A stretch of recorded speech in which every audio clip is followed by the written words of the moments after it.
Hello, hello, hello, hello. Are we ready for something a little bit different today?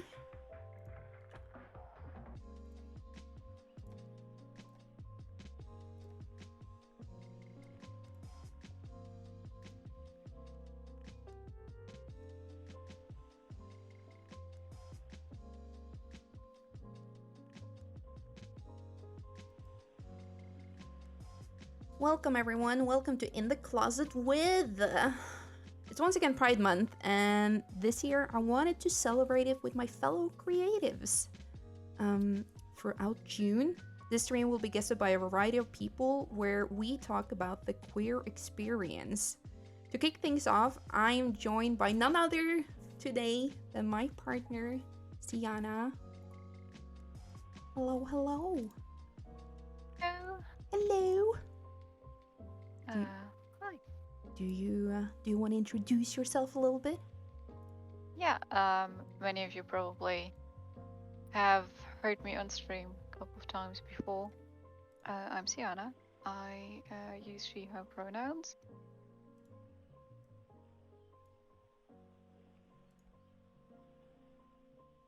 Did you just fall completely quiet?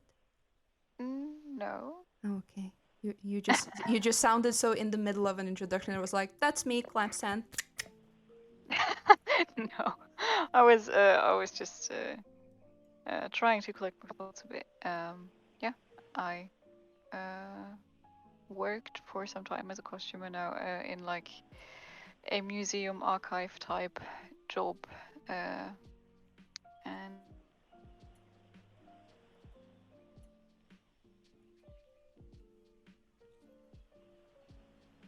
And what are you doing now? uh, how do you mean now? Well, like, explain your job a little bit. Yeah, it's a little hard to explain because it's a wide variety of tasks that you do inside scientific institutes and natural history museums, mainly with a focus on archival work and stuff like upkeep in collections and stuff like this. So it's interesting. It's always something different every day. Yeah, Right now I'm X-raying stuff, so yeah. I got a text from you today being like, "Hey, I X-rayed a skeleton and a ballpoint pen." I was like, "Hmm." yeah, a snake fossil actually. It is a very different profession. That's something I've noticed throughout the years, which I think is uh like a side effect of being a creative is that you tend to befriend and get to know people in like incredibly diverse professions. Yeah. Uh, I mean, both of my professions that I had till now were probably not like standard professions, as one could say. So, first one being a costumer. Yeah. It's something that keeps striking me, like how cool that is, like how it is very fun to know people who are so fundamentally different and also have such different career paths. Yeah, it's always very fun. People have a lot to tell you, like a lot of stories to share, which is Yeah. really nice. I think you sent me a picture the other day from your workplace that you had hung out pride flag banners. Am I correct? Oh yeah, we actually have, and it made me very happy seeing it. They hung them a couple of days before, so I think sometime last week. Um, yeah, and they even like have the like Philadelphia Pride flag, I think it's called with the triangle for the trans flag. Yeah. Yeah, so I was really positively surprised. Like my workplace to begin with, I'm very lucky to have a workplace that is very like diverse and accepting and is like really pushing for equality in the workplace and stuff like this. So, which is very good. Just very nice to see. But, Yeah, I yeah. was very happy to see it too. It is I mean, at one end you're like, man, we should have been further. But at another end, I'm like, you know what? At least people are making an effort, and that Yeah, is nice. yeah, definitely. All right, are you ready to plunge into the first question of the day? Yeah, yeah, sure. Okay, when did you know that you were perfectly queer? I think for me, like for many other people, it was quite the journey to knowing. So there wasn't really a specific point where I was like, oh, hey, I like women. For me, it was very much a journey of lots of ups and downs, lots of being confused with labels, and even in the beginning, even realizing that I was not into men had proven difficult, especially like. And this is something many other people I think can relate to when you grow up in like a very heteronormative social field, no matter if school, family, or anything. You just like accept for yourself that this is the norm. You should have like a dude by your side sometime too. Like it's always the grandparents who ask, "Oh, where's the first boyfriend?" Blah, blah, blah. And yeah, I mean, uh, for me, it just didn't really happen for the longest time, and I was always like, yeah, I'm just too picky. Yeah, no, like the usual The right excuses. guy will eventually come around, and then I too Eventually. want children, a house, and a dog. Yeah. So yeah, for me, this just never really was a thing. But I, at the same time, didn't realize like what was going on for me. Mm-hmm. Um, the first time that it actually like hit me that I might not.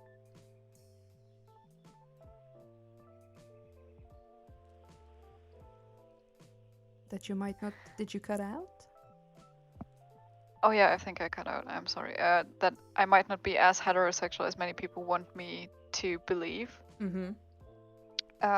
And that was like around the age of 20. That was like the first questioning period, and then at 22, I think it was 22. I came out to like the first people in my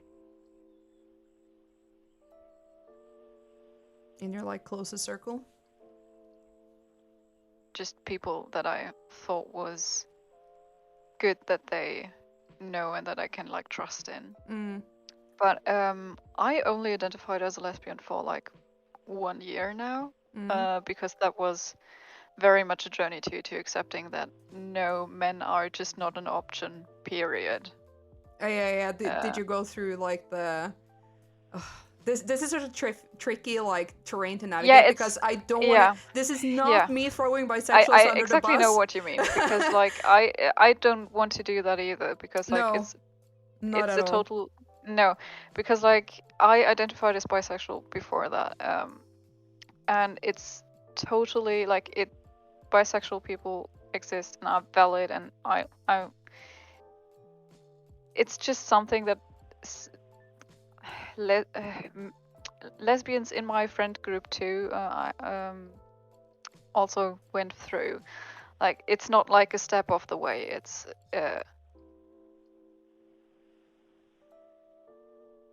It's just like I th- I think we tricky thing to navigate. Yeah. yeah, and we come to it so differently because even you saying like, oh, I didn't know like before my early 20s, and to me like that's still relatively early. Like you're still young then, Yeah. and you're still in such like a changing phase of your life, so that is still very early. But then you have the people like, oh yeah, no, I was 9 or whatever when they realized it. I was just sitting there like, couldn't be me, dog, couldn't be me. No. But the thing, like phrasing is so tricky because like saying like, oh, you took the bisexual route, it's not me being like throwing them under the bus, but I think it is like a side effect of living in such a heteronormative society where people are weirdly more like straight people are more accepting of you being bisexual than Yeah, fully yeah, gay, while a lot of yeah. the gays, yes, I'm throwing you under the bus, gays, are not that accepting of you being a bisexual and in a relationship with a different or like not same sex partner, because then you're just like quote unquote on the fence. So that's why I'm not using that term like going the bisexual route as like throwing anyone like under the bus and making anyone feel bad, but it is like a very typical route. Yeah. Oh, I see you're telling me I'm cutting out. There is literally nothing I can do. I think Discord is having a day because you're cutting out for me too from time to time. Yeah. I think If I talk over you or something, I'm really sorry. I just really don't know when you're cutting out or not. I think Discord is just not wanting this to go smoothly.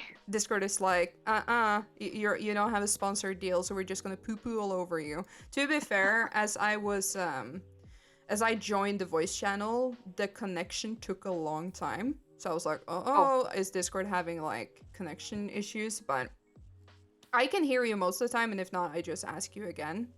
So don't be afraid to ask me to repeat myself if I face the heck out for you as well. yeah. Might be that I sometimes don't pick up sentences, but we'll manage. We'll Yeah. I manage. mean, we're professional after all. Smile. Yeah. But yeah. I wanted to ask, if it's like, if it's not too personal, how did it feel to, like, how did it feel for you to finally like tell someone you trusted?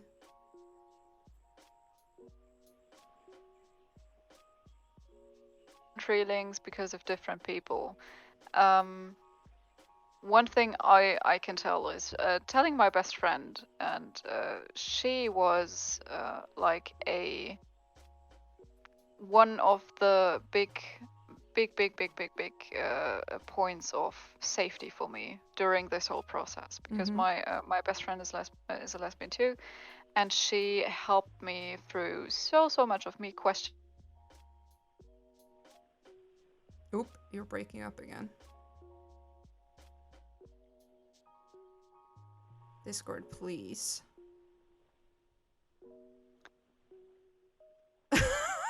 I love Discord, man. You know what we're gonna try to do? Reconnect, like disconnect and reconnect again. Like jump in and out of the call. Okay, okay. Let's just try.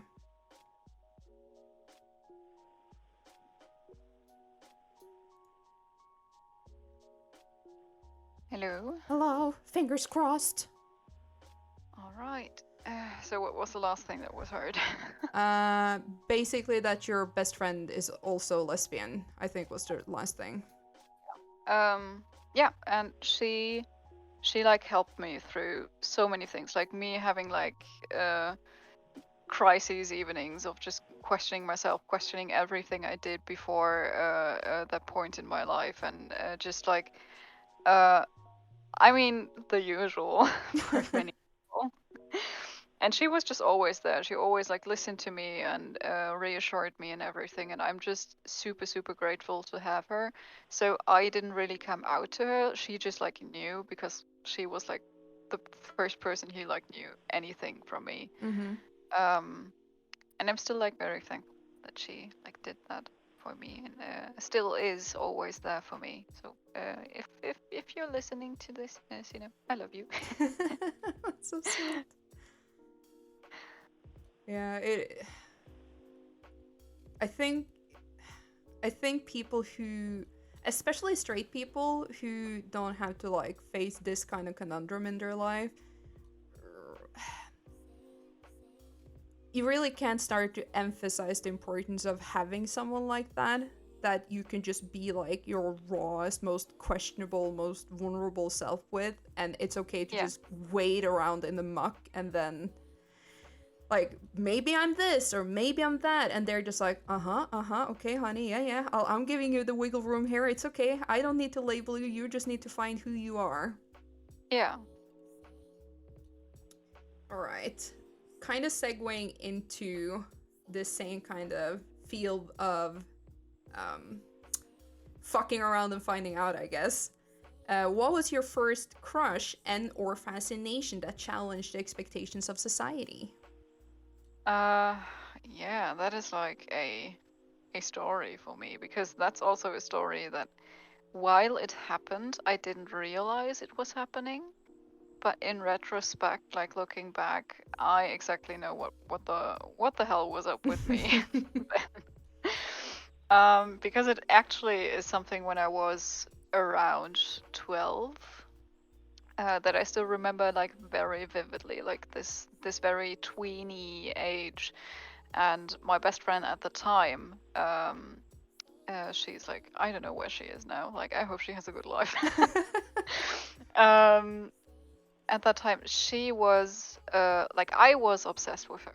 Like, everything she did was fantastic. I managed to put her in every conversation I had with people, like even people who didn't know her. Uh, and I just, yeah, she was just like everything to me. And at the time, I was just like, yeah, I just like her a lot.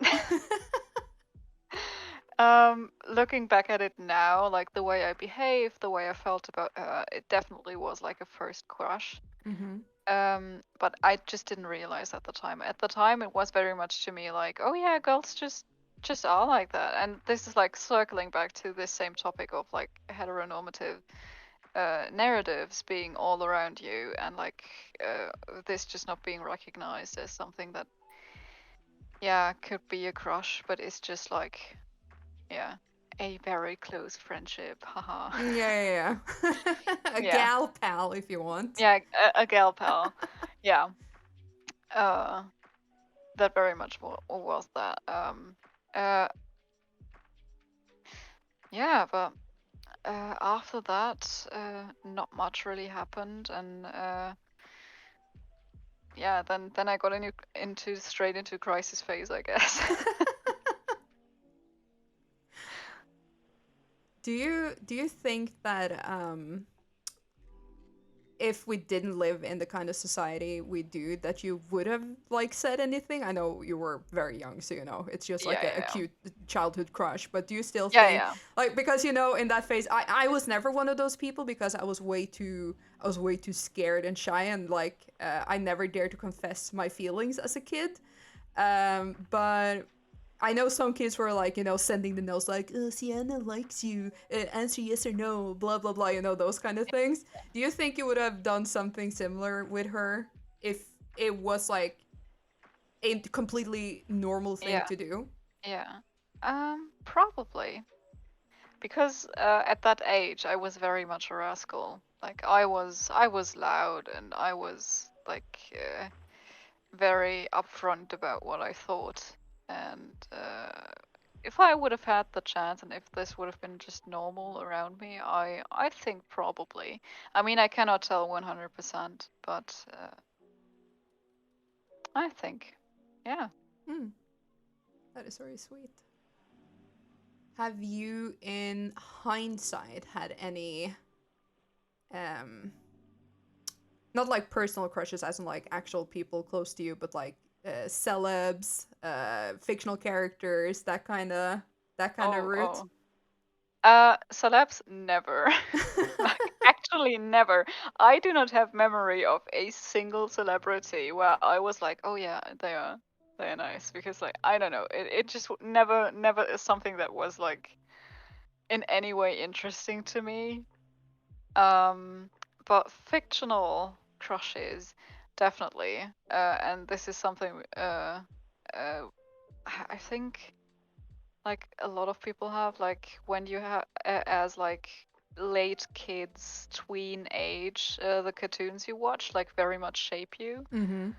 And for me, definitely was like watching Avatar and seeing the Kyoshi warriors. And I had an obsession with Suki. Like she was strong, she was pretty, and like everything that I was like, wow. But she is a very good representation, though. Even though she ends up in a straight relationship, Yeah, yeah. she takes no bullshit from no man, and she makes No, no, Sokka no. Yeah. crawl through the muck for her. Yeah, yeah, yeah. And I loved her. Like she was my one and only in that show. And I was so mad that she didn't get more screen time than she did, like at the time, because I was like, I want more Suki, and then she was just gone for seasons. Yeah. Oh my god, Um, this is such a niche reference, but you're probably gonna understand it. You know when there's that one guy in the audience in Avatar, the show, who's just like yeah. screaming and foaming at the mouth because he's Yeah, yeah, yeah. fangirling. So that's you with that That's character. me with Suki. Yeah, 100%. Oh yeah, but yeah, Suki 100% was that for me. That's so funny. Um, in kind of like that same vein though, what has been the most important queer representation in media to you? It can be fictional or real person, or both. Uh, yeah, the thing with queer representation in media, I don't really have a most important one, which is again kind of weird for me to think about because for such a long time I just didn't either pay attention to queer people who were in media because for such a long time they just weren't portrayed openly and everything was just like subcontext. And me being me at the time, I just didn't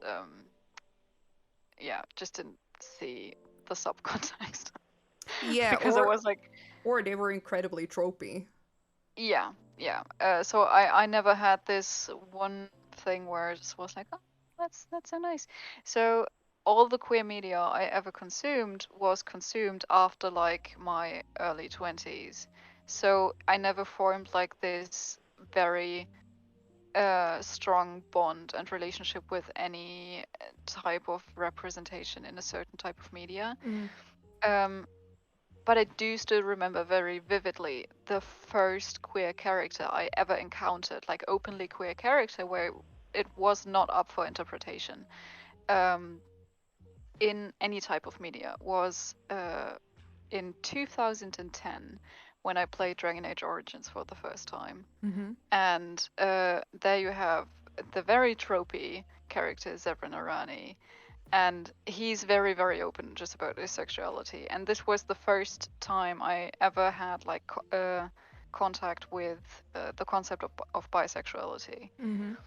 which to this day very stuck with me. Like you can say about the game and about the characters and whatever, what the hell you want. It very much like made an impression on me, definitely at that age. Like, yeah, I don't know. I think you can just see on how much it like shaped my perception at the time, in just how much I still remember of it, like how vividly it still is like present in my brain. So I don't know. And other than that, at around the same time, like late 2000s, early 2010s, like the representation of queer people in media was, let's just say, like horse shit. Like it wasn't good. Yeah, and So you mentioning Dragon Age now really touches upon something I've actually been reflecting upon quite a lot, because I keep seeing so many people, they're either like in Camp Mass Effect or in Camp Dragon Age from like that era of gaming, if you're like, you yeah, know, an old yeah, fart like me or around my age. And personally, I'm in Camp Mass Effect, not to make it like a Pepsi versus Cola, because you like whatever you like. I'm not shaming anyone. yeah, It's just yeah, that yeah, Mass yeah. Effect was what hit me, and like not Dragon Age.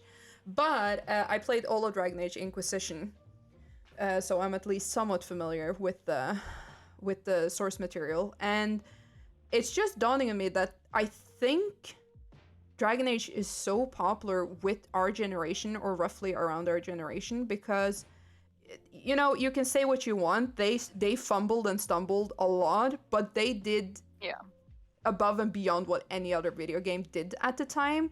Because in yeah, hindsight, you can be like, "Ooh, yo, it either didn't age well or it was clunky." Like, for Yeah. example, in Mass Effect, male Shepard could only romance a dude in the third game, I think, because in the two first was like, nah, our male Shepard ain't gay. Which, you know, is a very much like a product of its time. But the fact that they even allowed that at all in such a dude bro franchise is. Today, you're just like, oh yeah, wow, clap, clap, we're not impressed. But like just 10, At 15 the years time, ago, that yeah. was pretty big. And Yeah. just thinking of Dragon Age with Inquisition, Origins came out in 2009. yeah, which And is it had possible lesbian and gay relationships, so everything was yeah, in there already. And for 2009, that's like huge. it very much is. And with Dragon Age Inquisition, you have Krem, a trans character, and even how they handle him is like clunky at times. It very Yeah, you have some yeah. really questionable There's dialogue yeah, options. yeah. But what they did really really neat, like I can of course like I'm not a trans person, so I can't speak on behalf of the trans community, but I can at least say as someone with like a lot of gender fuckery stuff in the past, I can at least say that what really hit me and struck me and stayed with me was Iron Bull, which is like the leader of this group, where Krem is a part of this. Like, are they called the Yeah. Chargers? I believe. Yeah, the Chargers, yeah. And for those of you who don't know, Iron Bull is this massive hunk of man meat. He is just Yeah. like He's massive. alpha male, to use like a really dumb term. He's peak alpha. And he is just like, you know, it fucking doesn't matter. Krem is just Krem. And fuck off for thinking anything else. He's so defensive of his little guy. And he is just so accepting and cool about it. I was like, man, to see like such a typical manly man just stand up for a trans character, that's what stuck with me with Dragon Age Inquisition. Yeah. Yeah, and that's like the same that like Origins did for me when I played it, and just like having the exposure to this, that this is like in the realms of possibility. Because like for example with Liliana, who is like one of the female romance option for a female warden, she isn't like very upfront about it. Like she wouldn't talk as much, if I remember correctly, about it as like Zevran would, because he was just like very much, haha, here I am. You know, like one of these types of characters. Yeah. And for that reason, like this character, like Zevran Arani, stuck with me so much that I, to this day, am so happy anytime I see stuff from him, because like he's not like the best character written. He's not like he's not without flaws. Definitely. But it's just like this thing that it stays with you. It makes you happy, and it like yeah, it forms some type of connection. So yeah, maybe one could say that this was the most important representation, but I wouldn't call it the most important. I would just say it was a important one for me. Yeah, I think for me personally from Dragon Age, the character that stood out the most next to Krem was, funnily enough, Dorian. Even though he's very much a gay man, he was just so goddamn unapologetic. He was like, Yeah, I'm it's the same gay, with Severin. I'm here Yeah. to slay. And I was like, my god, that's the kind of energy I hope to bring into the world one day. Just be like, fuck you, this is me. You either take all 100% of me or none at all. Yeah, definitely. Not to mention impeccable mustache. Oh yeah, the mustache was fantastic. Do you have a passion project relevant to being queer? I do, actually. And I've done quite a bit for it in the past. Because it all circles back to like how like mentality in the city I grew up in was, how like mentality in school was, and I'm always just like, yeah, I do not really want like this to stay the way it is, and 2020, first year of Panini. I was sitting at home and like kind of contemplating that, and then I was like, hey, I have time at my on my hands right now, so I could maybe see if there's like organizations that do something, especially in my hometown, like very regional and not like trans-regional where it's like uh, bigger organizations, but like stuff where you can actually uh, like visibly do something uh, for like your hometown. Mm-hmm.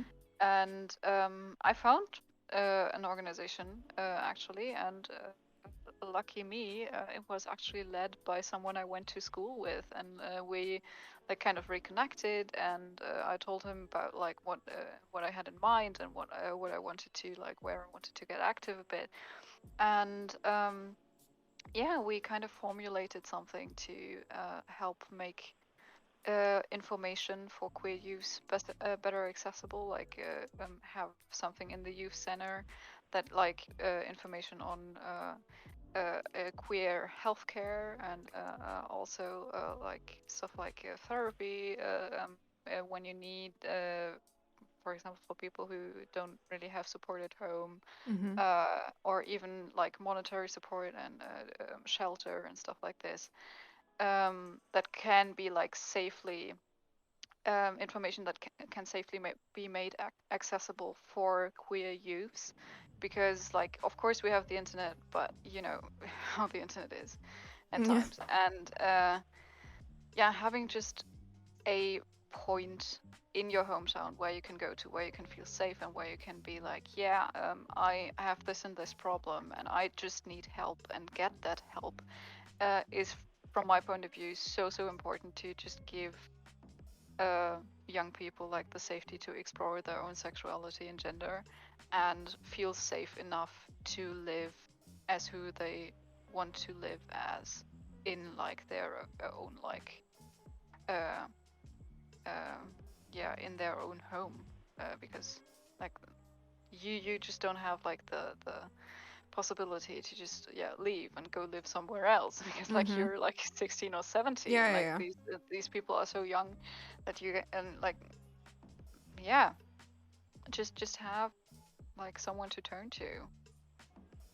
That is such a it's such like a huge and incredibly impressive project, but also is really hitting like this age group as you mentioned with like teenagers, because Yeah, I would argue it is probably your most vulnerable state in life, being a yeah, teenager, because yeah. not only is like, you know, not to be that cliche old fart being like, oh my god, your body's being gross and everything, but let's be real, your body's being really fucking gross, and everything is happening all at once, and then to have a supportive apparatus around you where, because just as you say, like the internet can be really good, but it can also be really really bad, and there's a lot of Yeah, yeah, misinformation. There's, not to exactly. mention the you know, the negativity one can encounter online and Hmm. stuff like that. So to have an actual physical place to show up and be validated for who you are, meet people with maybe similar experiences, maybe they're a little older, so you can be like, it is very typical to hear that it's okay, you'll be okay. And that can sound so hollow, but if you can have like a one-on-one conversation with someone who lived through something similar as you, and you can see like a physical representation and end result of how okay it can actually be, is so different than seeing like some celebrity in Pride Month being like, you're okay, it'll be okay. Yeah, yeah, yeah. Because Yeah, that it's just a doesn't ring the same. yeah, it's just important to have like someone to actually turn to have like a one-on-one conversation with, Mm, because I do think many teens would feel so much safer in their environment if they even just had the option. Like it isn't necessarily about them taking that option all the time. It's knowing it's there. It's yeah. knowing that if something is, there is someone who will take care, who will like have compassion for you and understand you in a way. So yeah, Yeah. I think just like having the offering of something like this is very much important. Yeah, and I think now more than ever, every person more or less on planet Earth have noticed and experienced firsthand what isolation does to you. So Yeah. I think we can say and agree on a lot of negative aspects of the 2 to 3 last years. And I'm not sitting here saying like, oh my god, I'm so grateful to having gone through a literal pandemic. But what I am saying is that I think it has, in the very least, broadened the perception of a lot of people who previously had very safe, normal, quote unquote, normal, like whatever you think is normal, lives, where you had the opportunity to go and hang with friends, you could just be yourself and live life. And maybe a lot of people are now more aware of what it feels like to be a person, even in a healthy society. And when I say healthy, I mean like a non-pandemic. Yeah. And still you don't have access to safety, to social activities, because you are just busy hiding who you are, and putting a lid on things. So that's at least my, maybe naive, but it is a hope that like the normie, the straighten has picked that up during the pandemic, that there were people who were isolated even before this, and what that does to you as a person. So I think your project is wonderful. Thank you. I hope we can pick it up again soon, because we had to take a tiny break because of my stress at work. But yeah, I very much want to get going again soon. Yeah, and I wanted to ask, because you're, as have I understood correctly that you're more in the like administrating part of things? Yes, because in my hometown I am not 100% out, so it's like, it's nothing I hide necessarily, but it's simply due to the fact that my family is very well known here. People would talk like, small towns, how small towns are. Trust me, I'm from a country with 5.5 million people. Yeah, and like German small towns are atrocious when it comes to that. So I very much just want to like, yeah, someday someone will get a hang of it, and then someone will talk to someone else, and blah blah blah, and stuff will just take care of itself. So I'm not really like afraid of people knowing. It's more the, I don't want to just stand somewhere and be like, hey, I'm gay, and just yeah, because I'm very much just not someone who enjoys doing that, and yeah, so I'm more in the administrative parts there. But also, to be fair, I'm good at administration. I do more more there than actually talking to teenagers, because I think I just scare them away.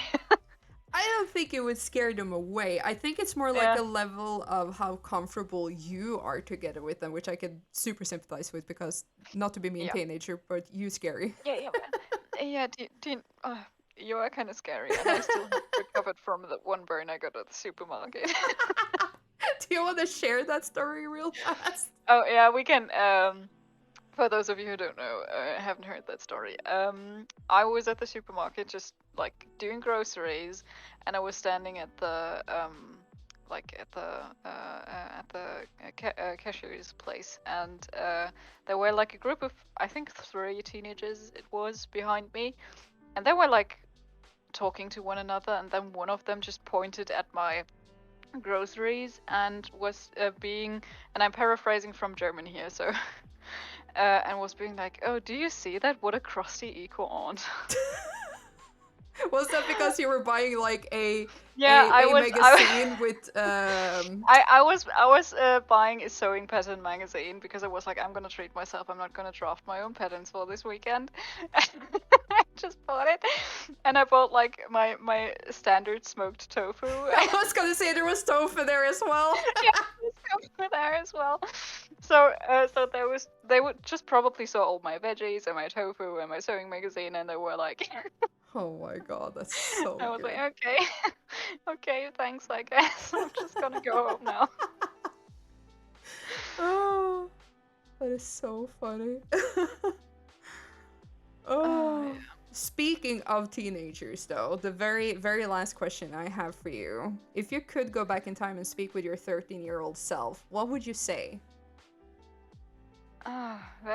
That's difficult, but I think I would just say that no matter how hard it seems sometimes and how long stuff takes, it's gonna be fine and it's gonna be worth it.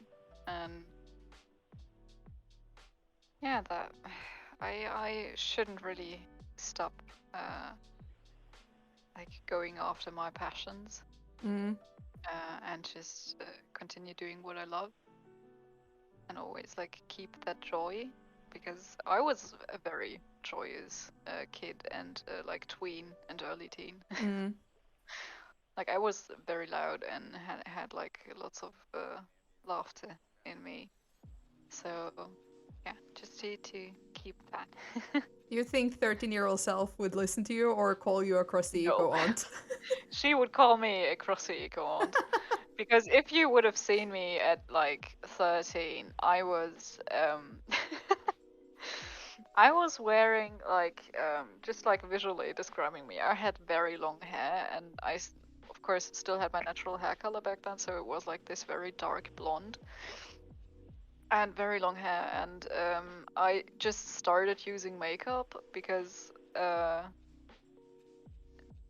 yeah, as you do as a 13-year-old, Mm. so of course it just didn't look good. And yeah, colorful t-shirts and very colorful like these often like plaid and checkered shirts Mm. and some jeans with that and some sneakers way too walked through. My mum would scream at me to throw them away. So yeah. You would have just given the attitude, is what I'm collecting. Yeah, probably. Oh, that's so good. Well, thank you so much for doing the trial run with me. Yeah. I super appreciate it. Thank you for sharing your queer experience. Yeah, it was very nice. I hope it was also very nice to listen to, and you all had fun. I certainly did. Good. I'm glad. I'm looking forward to doing this basically all month long. By the end of it, I'm gonna be a master interviewee. Oh yeah. So yeah, But gonna yeah, be excited to listen to the others. yeah. There's a line of fun people, starting with you. So it started strong. All right, I'll round this off. So I'll catch you on the flip side. Yeah. And again, thank you so much. Yeah. Thank you. All right, bye. Bye. Alrighty, that was the very, very humble beginning run of In the Closet with. And in case it isn't clear, this is going to be a podcast format that I'm going to do throughout June. I have invited a lot of different people. I've reached out above and beyond my comfort zone. I have asked people I have never spoken with before, people that I'm very close friends with. I have people that I may still reach out to because I have some spots to fill.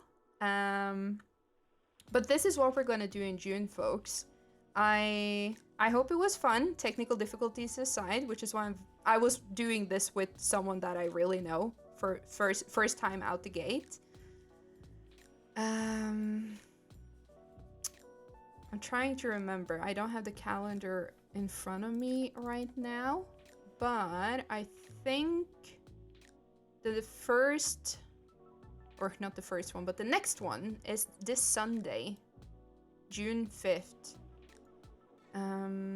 But I'm gonna share more information about that in the Discord.